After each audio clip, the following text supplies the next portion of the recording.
Sejarah itu bosenin. Sejarah itu bikin ngantuk. Boring, textbook banget. Ngapain sih ngomongin masa lalu? Udahlah, move on aja. Sejarah itu nggak penting. Sejarah kok gitu? Sejarah kok gitu? Sejarah? Jarang Kok kok gitu? gitu. Sejarah tuh gini. Halo, selamat datang kembali di Sejarah Kok Gitu Season 2. Kali ini kita akan membahas mengenai konflik Vietnam. Materi ini sangat cocok untuk kelas 12 peminatan, terutama semester 2 untuk menghadapi USBN. Ya, langsung saja. Konflik Vietnam, jika kalian ingin tahu pada awalnya dari mana, kalian bisa menonton film First Blood 2 ya. Jadi di situ ada Sylvester Stallone yang berperan sebagai Rambo, dan itu memperlihatkan bagaimana Rambo bisa menghabisi banyak tentara Vietnam. Tapi yang menjadi pertanyaan, apakah semua itu benar ataukah itu hanya sebuah konspirasi dari Amerika? Mari kita diskusikan. Jadi konflik Vietnam didasarkan pada awalnya adalah dimulai dari sebuah proses nasionalisme. Nasionalisme ini muncul karena adanya penjajahan yang dilakukan oleh Prancis. Jadi kalau Indonesia dijajah oleh Belanda, sedang kalau di Indochina, terutama Vietnam, itu dijajah oleh Prancis. Yang kedua adalah kemenangan Jepang atas Rusia. Jepang menunjukkan tajinya sebagai bangsa Asia mampu menundukkan bangsa Eropa, yaitu Rusia. Itu sebuah peningkatan moral yang besar bagi bangsa Asia dalam menegakkan kembali martabatnya. Kemudian yang ketiga adalah Revolusi Tiongkok. Revolusi Tiongkok dimulai ketika menangnya Partai Komunis Tiongkok. Partai Komunis telah terbukti mampu mengakuisisi semua pendapat masyarakat dan membuat Tiongkok menjadi negara yang sangat besar dan superpower. Hal itu yang kemudian mengangkat Tiongkok menjadi salah satu negara yang akan ditakuti di masa depan. Dan yang terakhir yaitu adalah Perang Dunia Pertama. Selesainya Perang Dunia Pertama telah membuat banyaknya bangsa-bangsa yang ingin merdeka. Seperti Vietnam pada tahun 1940, Prancis menyatakan kalah dari Jerman. Ketika Perang Dunia II dimulai, Prancis sudah kalah dahulu dari Jerman. Dari situlah kemudian Vietnam secara tidak langsung ingin menyatakan kemerdekaannya. Kemudian gerakan nasionalisme di Vietnam itu adanya restorasi liga atau yang disebut dengan bahasa Vietnam adalah Truong De, terinspirasi dari kemenangan Jepang atas Rusia yang terjadi pada 9 Maret 1945. Pemerintahan Prancis V, Vichy, dijatuhkan oleh Jepang. Itu adalah sebuah kebangkitan yang besar bagi masyarakat Asia khususnya. Jepang kemudian membentuk kerajaan Vietnam. Jadi setelah Jepang mengalahkan Rusia, Jepang kemudian melakukan ekspansi ke seluruh penjuru Asia dengan semboyan 3A seperti yang kalian pernah dengar di kelas 11, yaitu dipimpin oleh Bao Dai. Bao Dai ini orang Vietnam yang ditunjuk sebagai raja di kerajaan Vietnam. Berikutnya, kita langsung ke tahun 1941, muncul seorang tokoh founding father, yaitu Ho Chi Minh. Anggap saja Ho Chi Minh ini adalah seperti Soekarno di Indonesia. Jadi Ho Chi Minh ini sebagai tonggak, sebagai awal dari terbentuknya nasionalisme di Vietnam. Jadi Ho Chi Minh ini berhasil menyatukan rakyat Vietnam melalui pandangan-pandangannya yang bergariskan komunis, namun memperjuangkan hak-hak rakyat kecil. Gerakan-gerakannya itu diwadahi dengan nama Vietnam Doc Lap Dong Minh Hoi, yaitu Liga Kemerdekaan Vietnam. Disebut Viet Minh. Jadi gerakannya nanti disebut Viet Minh. Kenapa kok disebut Viet Minh? Viet itu sendiri adalah bangsa dari bangsa Vietnam, sedangkan Minh itu adalah tokoh pendirinya, yaitu Ho Chi Minh. Berikutnya, Viet Minh memperoleh dukungan yang sangat luas, yaitu dari Amerika, Tiongkok, dan Prancis, terutama pada masa pemerintahan De Gaulle. Vietnam sebelum kedatangan tentara Inggris dalam keadaan kekosongan kekuasaan atau yang disebut dengan vacuum of power karena Jepang menyerah kepada sekutu pada 14 Agustus 1945.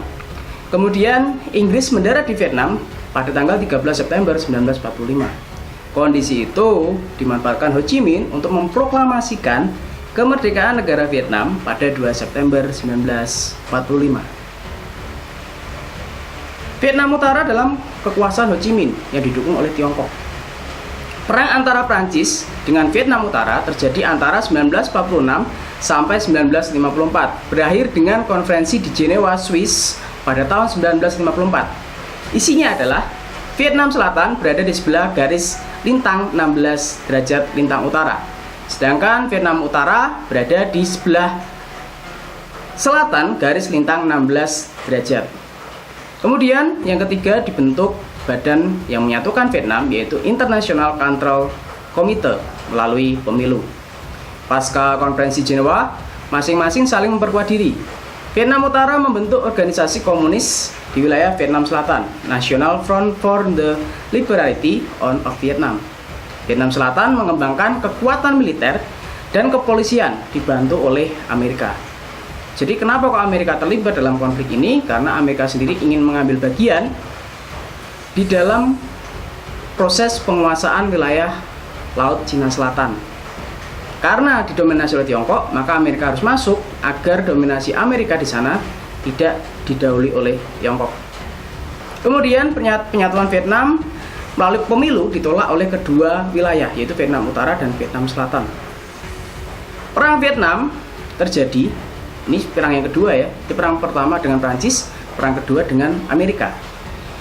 Ya mungkin persepsi kita bicara tentang perang Vietnam, pasti kita akan merujuk pada salah satu film Hollywood, yaitu film First Blood 2 yang diaktori oleh Sylvester Stallone, yang menunjukkan bagaimana kuatnya Amerika. Tapi sebenarnya di sini kondisinya adalah Amerika kalah. Amerika menarik mundur pasukannya. Ketika tentara itu menarik mundur pasukannya, berarti mereka adalah pihak yang kalah. Kronologinya adalah Amerika mengirim pasukan ke Vietnam Selatan dan logistik perangnya. Jadi sekitar 15.000 tentara Amerika dibawa ke Vietnam dengan tujuan misi untuk menguasai Vietnam.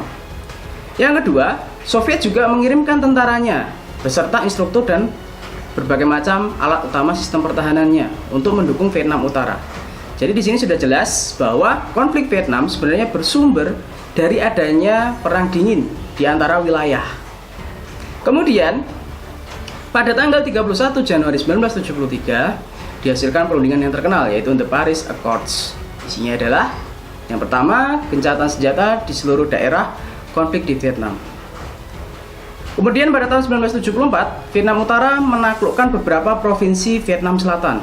Jadi kekuatan rakyat yang dipimpin oleh Ho Chi Minh ternyata mampu mengkonsolidasi rakyat sehingga menjadi sebuah kekuatan yang utuh. Pada tanggal 21 April 1975, Presiden Vietnam Selatan yaitu Nguyen Van Thieu mengundurkan diri dan terbang ke Taiwan. Nguyen di sini mundur bukan karena suatu hal yang pasti, tapi yang pasti karena Vietnam Selatan sudah di ujung tanduk, sehingga Nguyen Van Thieu harus menyelamatkan diri agar tidak mendapatkan pembantaian di sana. Kemudian 30 April 1975, Saigon, yaitu ibu kota Vietnam, ditaklukkan oleh Vietnam Utara. Ketika sebuah negara ditaklukkan ibu kotanya, maka secara otomatis negara tersebut sudah di dalam pangkuan negara yang menaklukkan.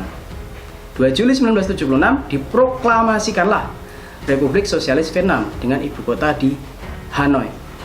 Dari situ sudah jelas, jadi kenapa kok ideologi komunis sangat kental di Vietnam? Karena dari perebutan kekuasaan tersebut terjadi kudeta yang sangat besar, sehingga Partai Komunis menjadi penguasa yang dipimpin oleh Ho Chi Minh. Kemudian dampak terbesarnya dari perang Vietnam itu adalah mengenai kondisi di Indochina. Vietnam terbukti telah mampu memperluas konflik mulai dari Laos dan Kamboja. Bahkan konflik di Vietnam juga turut menyeret Indonesia. Jika kalian mungkin ingat, peristiwa G30S 1965 itu juga merupakan salah satu dari adanya dampak persebaran paham komunisme yang ada di Indonesia. Jadi konflik di Vietnam sebenarnya adalah perebutan kawasan Laut Cina Selatan yang dilakukan oleh Soviet dan Amerika Serikat. Soviet mendorong Vietnam Utara, sedangkan Amerika Serikat itu mendorong Vietnam Selatan. Jadi bisa kita ambil kesimpulan bahwa sebenarnya konflik di Vietnam itu hampir sama dengan konflik di Korea. Namun bedanya adalah Vietnam berhasil menyatukan diri dalam satu bangsa yang sama, sedangkan Korea justru sebaliknya. Mereka memilih untuk memecahkan diri dan membentuk dua negara baru, yaitu Korea Utara dan Korea Selatan. Jadi inti dari perjalanan ini, cerita ini, kisah ini adalah bahwa sebenarnya Perang Vietnam terjadi karena adanya konflik kepentingan antara blok komunis dan juga blok liberal. Dan sebenarnya apa yang terjadi dikisahkan dalam film di Hollywood itu sebenarnya tidak seperti kejadian yang sebenarnya. Oke, semoga kalian paham dengan penjelasan dari saya. Demikian penjelasan dari saya. Semoga kalian bisa belajar dengan baik mengenai konflik Vietnam dan dampaknya bagi Asia Tenggara. Demikian penjelasan dari saya Oni. Terima kasih. Sampai jumpa.